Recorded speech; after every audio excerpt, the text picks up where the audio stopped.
أعوذ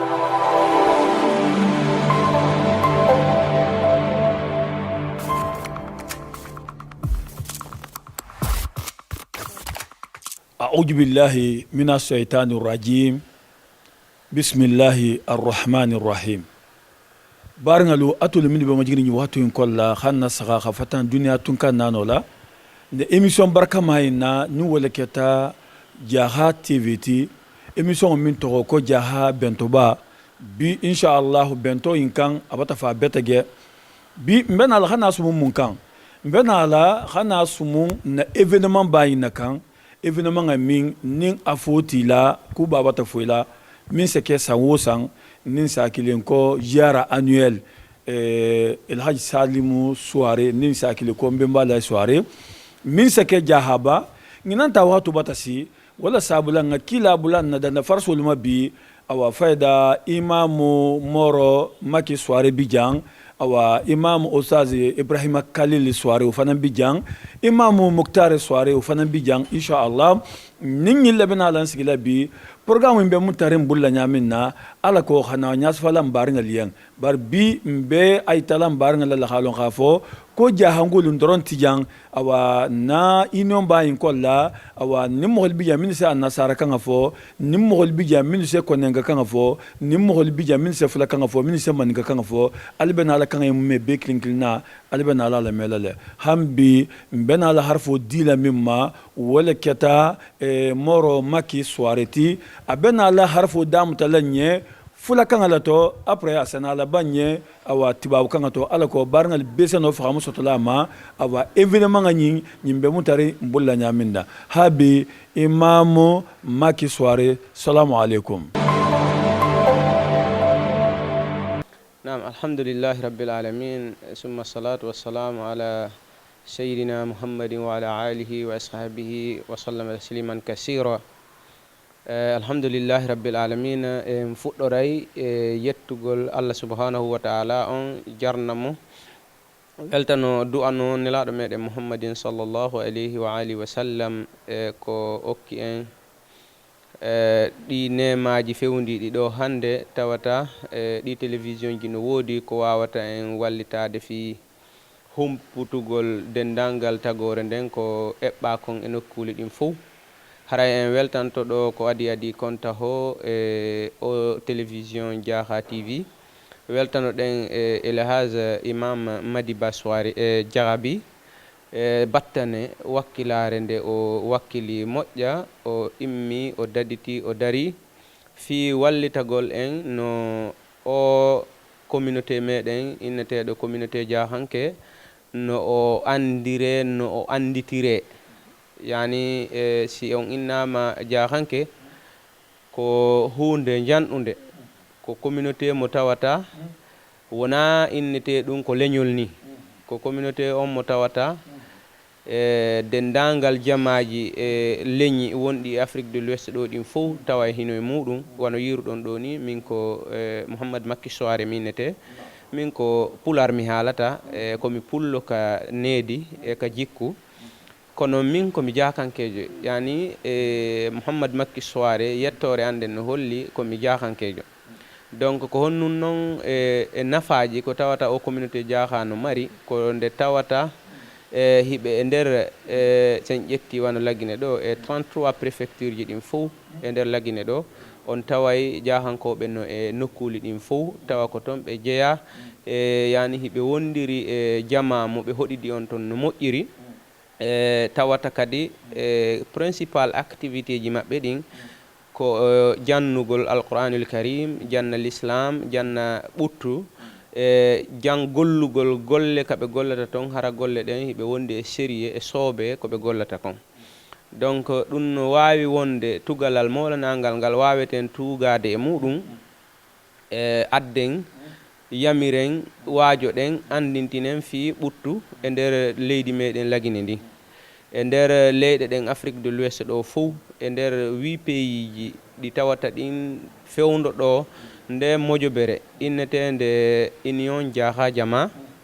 nde tawata ko ardi ɗum ko hoorejo mayre on ko kañum maketeɓe docteur Ahmed Tidiane Soirée mo lagine fof andi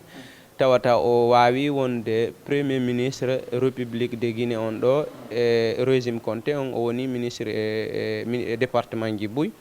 ko on ardinde mojobere ɗo hande fewde o saayi ɗo joni noon guilandema l'an 2011 haray communauté Diakha wonɗo on e nder Afrique de l'Ouest ɗo e initiative Elhaj Layke soirée imaketeɗo Elhaj Salim soirée Layke hoɗunoɓe koola boñi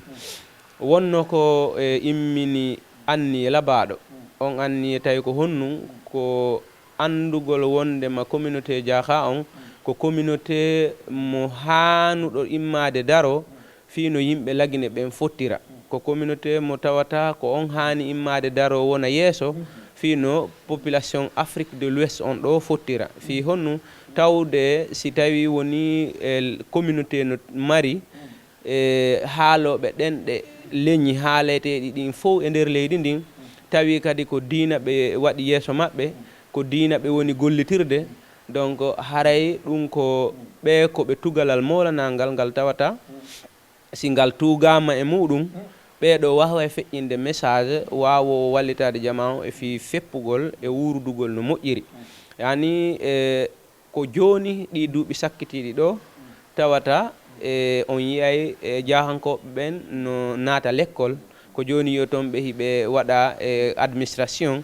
hari ko ɓawo ɗo nun seeɗa jama on ko jokki ko jannugol e janngugol tun l'islam on dele makka activité ko remugol e ne'ugol on andi ɗiɗe ko golleji ɗi tawata nelaɗo Muhammad sallllahu alayhi wa alihi wa sallam no du'aniɗi nde tawata kala ndema wonɗo ɗaɓɓirde ɗiɗo e archike makko on o heɓay archike dagiɗo o wuura no moƴƴiri donc communauté Diakha on o inni kamɓe Elhaj Salim soirée ɓe maki wondema yo en immo daroɗen jonnodiren juuɗe si tawi woni o communauté meɗen hiɗen mari haaloɓe maninka hiɗen mari haaloɓe Diakhanke hiɗen mari haaloɓe Koniaka hiɗen mari haaloɓe Soso hiɗen mari haaloɓe Pular hiɗen mari haaloɓe Sankaran hiɗen mari haaloɓe Kuranko hiɗen mari haaloɓe haalaji buy e nder ndi leydi meɗen tawata ɓe fof kaɓe woni toon ko toon ɓe jeeya e yani si ɓeɗo jonnama message moƴƴuɗo ɓe wawa feƴƴinde kaɓe woniri toon fof tawata jama laginen fof heɓay nafoore donc o moɓidiri ɗo jama on o inni wo koyo en daruta hoka soriraɓe meɗen Elhaj Salim soirée mo tawata ko kanko woni fondateur jo communauté dynastie Diakhanke on e kanko e wondiɓe makko ɓen e nde no tarikh on holliri ni kañum communauté Diakha on ko ɓurɗum yettoje 70 e joyyi yettoje wonɗe ɗen e nder communauté unité ɗon communauté Diakhanke donc no e maɓɓe ɓuraɓe andede ɓen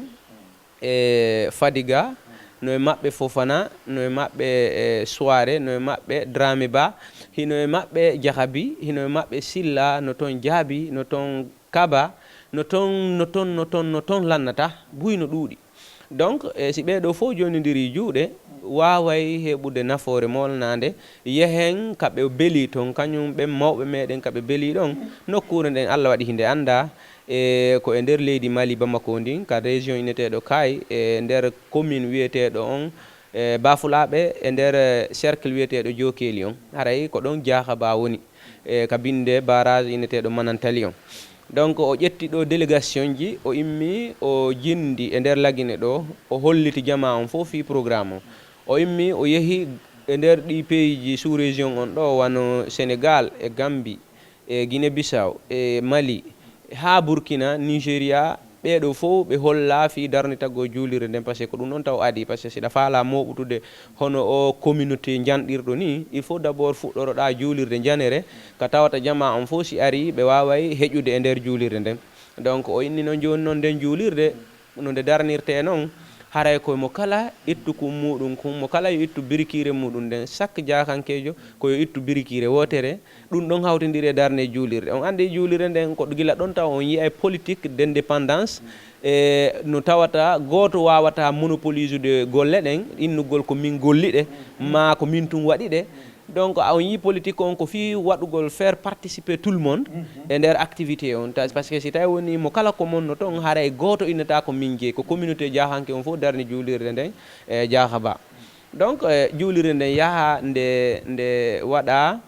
ko innete compose de première pierre c'est à dire nde diida ɓayde diidama juulirde nde 10 000 place diida donc juulirde nde golla e nder duuɓi jeeɗiɗi 2018 inauguration on waɗa haɗa eɗen andi inauguration on nde waɗi wonno moɓodiral janal ɗe 12 pays sous région ouest africain on ɗo tawano ko tawata communauté jahanke e ɓe wondi ɓen e alliéɓe maɓɓe ɓen e esiraɓe maɓɓe e taniraɓe maɓɓe e cousin ɓe maɓɓe fof wawno fottude e nder nokkure wiyetede Diakhaba nden in juulirde inauguré bon à partir de là ɓenni joni yen ƴettu initiative on ko hombo ko wondema o communauté meɗen wiyeteɗo communauté jahanke si ɓurtu heɓoto dey Afrique de l'Ouest ɗo haray ko ɓe hana tugede e muɗum ko ɓe hana rewede e hoore muɗum ɓayri Elage Madiba si tawi woni hande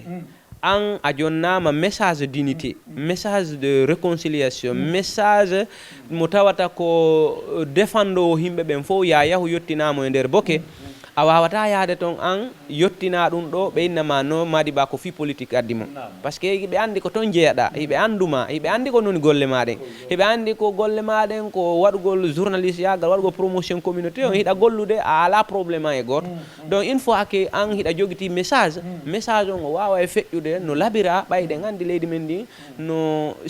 woodi woɓɓe goo une fois que goɗɗo haali haala ko ɓe landoto ko honno yettete ko honno inete donc une fois que ɓe andi ɗum ɗon ɓe définissete ɓe bakkidiramaki tan e politique donc mais enen communauté meɗen on communauté Diakha on hiɗen Allah no hokki en sens no hokki en welo mo tawata si tawi woni hande en faalama feƴƴingol message de paix message de réconciliation message de toute sorte moƴƴuɗo kankan en yaaday e ɓiɗɗo kankan haalowo maninka laaɓuɗo poymo kankan tawa kadi ko toon o jeeya tawa kadi guilandema e soriraɓe makko ɓen ala moɓe mardi conflit kamɓe e nder région kankan o donc on ɗon kadi si o haali kankan toon vraiment yimɓe ɓen fof yiyay ɓe tawa e oɗo ko woni haalde konko ɗo o jeeya yani oɗo himo woni mieux placé défendugol kankan donc wona noon kadi si hajumen yaniɗo e feƴƴingol message moye guine soirée ɓe no labbe Siseɓe no toon Diakhabiɓe no toon miɗo andi Buy miɗo mari goreɓe e weldiɓe Buy e Diakhabiɓe Sise e soirée e Jaabi e leñi Buy no labbe toon tawata ko toon ɓe jeeya hiɓe huwodira ɓe andidiraka toon e probléme hay fus donc si tawi woni kadi ɓen noon no jogui message ɓe ari ɓe inni e jama laabe on ndaare no hejjiren wondiren ni donc ɓen ɗon kamɓe kadi ɓe weltoray e nden on message mon ɗon haali ɓe yiyata e suuɗande politique ma suuɗande goɗɗum ngo e ɓaawa haala makko kam par ce que haray mo laaɓi ko woni haalde kon ko toon kadi o jeeya donc koye haala maɓɓe kamɓe kadi ɓe jeeyaɓe toon ɓen ko ɗum kadi woni haalde o ala arde o inna a bon miɗo faala ko nandinalam min miɗo haalde maninka e nantinanalan e pular fiyo yimɓe ɓen nan so yeehi mo wawi haalde pular laaɓuɗo poyi donc e kawa tawde kadi yimɓe meɗen ɓen kaɓe woni toon fof en anda hay nok taho ka yimɓe meɗen ɓe mardi conflit e yimɓe nokkure nden toon ɗum ɗo ko atu jano ɓeyni joni yen daaru jogodiren waɗen organisation donc on organisation ko on waɗa inna union Diakha Jama si on faami si innama union koko mottodiral Diakha si en inni Diakha ɗon kadi ara naadi kala communauté tawanoɗo ñande tuggordu Elage Salim soirée ndu haaluno e Diakhaba ka ɓenta kokela ɗon fof inni ɗon Diakha yande Diakha ɗo o duwa wonde haray kala innaɗo ɗon naati e konko inteɗon Diakha jon jama ko yimɓe ɓen ɓe compose ɓe organisation andi e hiɗen mari yimɓe ɗuɗuɓe donc iɗen andi hande kadnam fewdiɗo gori ɗin fof no wadde ko inete kon organisation familiale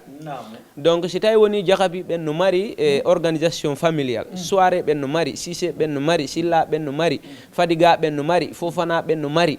e Jaabi ɓen no mari Touré ɓen no mari donc ɓeɗo fof sino joguiti association famille ji maɓɓe ɗi nder ton ka nder suudu ɓay ɓe innayi pullo innayi wo lemunnere fof ko lemunnere wotere kono nde waɗi bitti e nder ɗin bitti kadi sa eesi bitti ɗin a yiyay kadi nder ton ko ɓurkoye ɓattodirde koyno ton donc ko yimɓe ɓeɗo ɓen fof inna joni mo kala no wawi wonde e nden fedde ka woni ɗon kono en fof meɗen hawtodiren tumbodiren e nde fedde wiyetede union Diakha Jama tawde kadi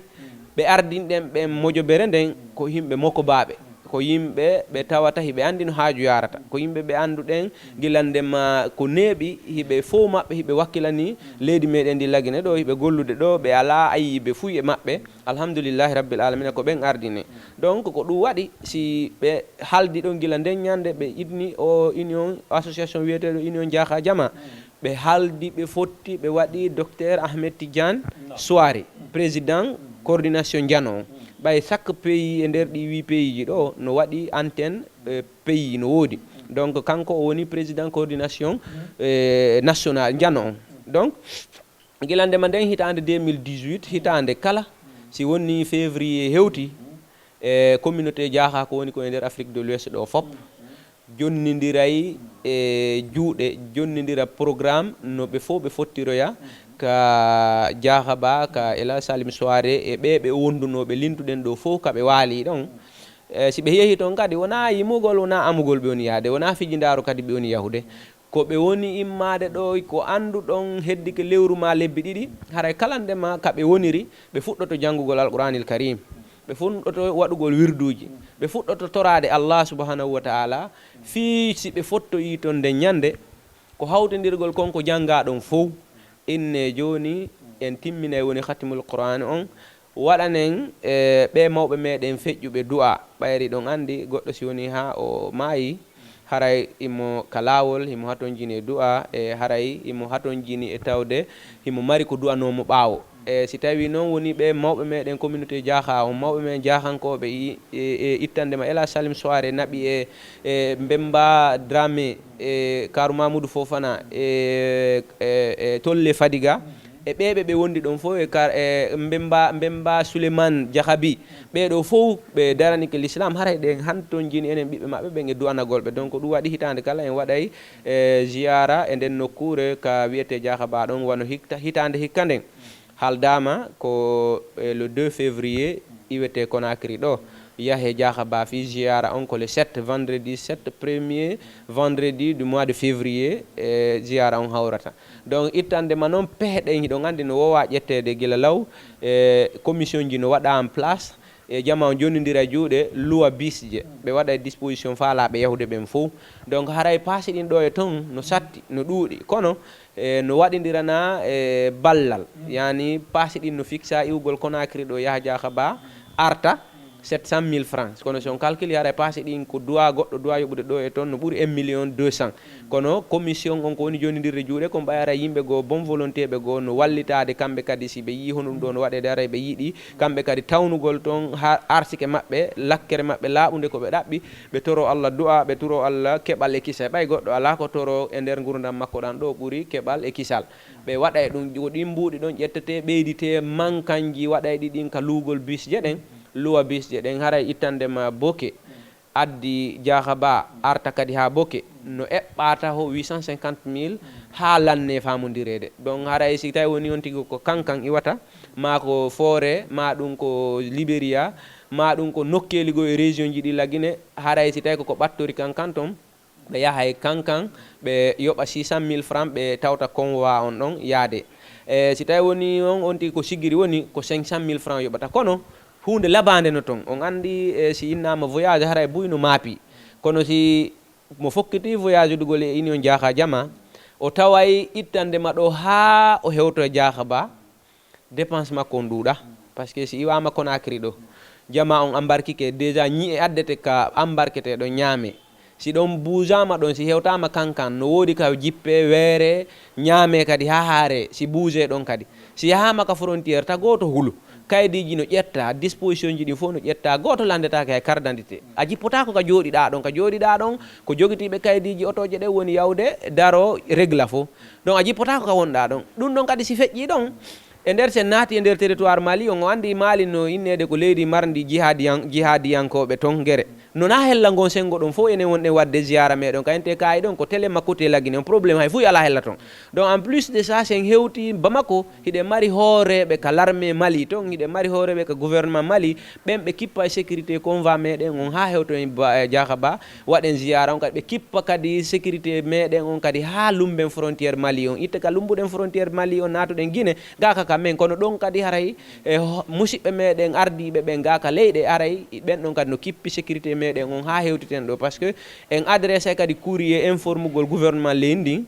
ittande ma e lanɗo leydi ndin on hewti e ministère de la sécurité on protection civile et ministère de l'administration du territoire on e ministère des affaires étrangères et des Guinéens établis à l'étranger et ambassadeur jo Guinée wonɗo Bamako on ɓeɗo fof en avertissaɓe fi yoɓe andu fi conva meɗen on par ce que ko jokkuɗen kon enen ko waɗugol du'a fi yo leydi ndin ɓuttu yo ɓuttan jama leydi ndin fi yo yimɓe leydi ndin hiɗidir fi yo yimɓe leydi ndi wonu hunde wotere e enen hiɗen andi Allah subhanahu wa taala on ñande kala o faala jonnude lanɗo laamu o landota ko hay goto si goto faalaka on tigi laamu o jonna on tigi laamu ngu si tawi woni o faalama hettude laamu e jungo goɗɗo kadi o landota ko hay goto hay si fof no faala yon tigi laamu o hette kadi laamu ngu donc enen sen inni ko du'anagol leydi ndin ko du'anagol laamiɓe ɓen ko fi yo Allah subhanahu wa taala on fewnuɓe moƴƴina jikkuji maɓɓe ɗin beruwo tan hunkun Allah luɓiɓe yoɓe laamu ɓe golla golle moƴƴuɗe ɓe golla golle nafoɓe leydi maɓɓe ndin enen kadi noon hiɗen ƴetti engagement en wallitoto jama on en wallitoto laamiɓe ɓen yewtugol yimɓe leydi ndin gonga yoɓe andu ko no yimɓe hani wondirde hara ɓe haɓali hara ɓe toñidirali fi politique ma goɗɗum go taw wona e wadduɓe na fi religion ko enen ko wonɗen koko hunde wonde pacifique yani soriraɓe meɗen ɓe nder sous région on ɗo fo ko kamɓe accini guereji ɗin e nder empire ji e nder royaume ji wonnoɗi Afrique de l'Ouest ɗo ɗin ɗi fof majji ko mawɓe meɗen ɓen accini waɗugol jihad argol piya goɗɗo ina ko be naata ka dina kamɓe ɓe yi hombo ɓe yi aya Allah ka daali subhanahu wa taala ɗon Allah on daali la ikra fi din yani hay forsuɗa goɗɗo ka diina si tawi woni o fiɓali ka ɓernde makko ɗo o hata gollitiroyde ka wallini ka fa kan o innayi mi jaaɓi kono o gollitiroyta yani enen ko ƴettuɗen feere ko jannugol yimɓe ɓen jikku l'islam o janne yimɓe sunna nelaɗo Muhammad sallllahu alayhi wa sallam moƴƴuɗo on andine yimɓe ɓen qur'anil karim on si ɓe andi ɗum ɗon yani kala anduɗo ɗum ɗon o hulay hakke o hulay bonnugol aadem makko haɗa simi hewtiwa ɗo mi daroto ɗo minna on wassalamu aleykum wa rahmatullahi taala wa barakatuh. barngalu atolu min be majiri waxtu en kolla alhalon khafo ben émission barka malakan ni wala keta émission jaha bentobati ngalon khafo a mbaram fulo min bije ibata fahamu soto khalon khafo programme ni abe mutarim bulla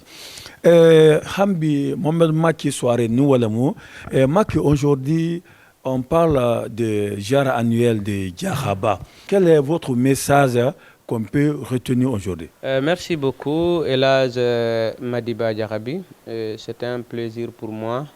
de parler au nom de l'Union Diarra Jama ici. Les programmes pris pour le grand ziara annuel de Djahaba, qui est organisé par l'Union Diarra Jama. Cette organisation Union Diarra Jama est dirigée par son Excellence Dr Ahmed Tidiane Souare, ancien Premier ministre de la République de Guinée. Et nous ne manquerons pas à saluer nos notabilités, nos notables, tels que les grands érudits Diakanké qui se trouvent dans toute la Guinée. Et nous appelons la population guinéenne, nous les invitons à rejoindre notre mouvement, d'aller faire le ziara à Djahaba. Et aller faire le ziara est une chose, aller prier. Prier Dieu. Et surtout, Djahaba est un lieu saint. C'est la première capitale de l'islam en Afrique de l'Ouest. Dans la terre africaine, c'est là où il y a eu le premier copie complet du Coran, amené par notre aïeul, Elhadj Salim Souare et ses compagnons. Donc les dispositions sont prises. Cette année, nous avons, comme d'habitude, sollicité des sociétés de transport. Nous avons loué des bus pour mettre à la disposition de voyageurs. Et le transport pour cette année encore est fixé à 700 000 francs guinéens. De Conakry à Djahaba, de Djahaba à Conakry. Et de Boké Djahaba, il y a une proposition de 850 000, ceux qui vont quitter dans la région de Boké, aller au retour. D'accord, vous comprenez que les transports demandés, c'est un montant forfaitaire. Donc, ces 700 000 ou 850 000 ne permet pas à la personne individuellement de se rendre à Djahaba, aller au retour. Donc, mais la coordination prend en charge pour subventionner les dépenses manquantes au niveau des locations de bus. Et nous appelons la population guinéenne, nous les informons que nous organisons ce ziara chaque année. Cette année, on fait le 7 février. Habituellement, on fait le 23 février. Mais cette année, vu que le Ramadan est très proche de la fin du mois de février, donc nous avons sollicité auprès de nos Naba, ils ont ramené la date le 7 février. Donc 7 février, c'est le ziara annuel de la coordination de l'Union Diarra Jama. L'Union Diarra Jama regroupe l'ensemble des communautés de la sous-région ouest africaine. Quand nous prenons par exemple la Guinée,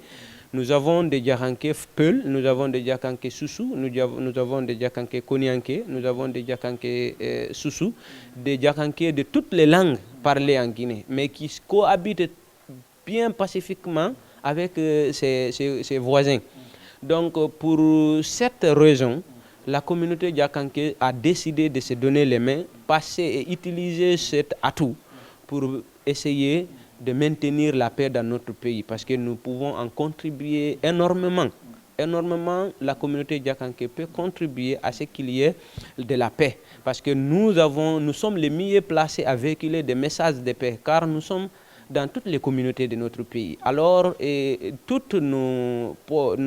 membres, ce sont de grands religieux, ce sont des érudits, ce sont des personnes qui travaillent par l'islam, pour l'islam. Et maintenant, si nous avons des frères et sœurs qui sont dans l'administration et ils essaient de pratiquer l'éducation diakanké dans l'administration publique et privée, comme d'habitude. Le programme de cette année, le voyage, le départ est prévu le 2 février 2025 à la mosquée Fofana de Matoto, tout près des étages qui abritent la radio Espace. Et le transport est de 700 000 francs guinéens, Conakry, Diaraba, Conakry. Bokeh, le transport est fixé à 850 000, Bokeh, Diaraba, Bokeh. Kankan, c'est 600 000 francs,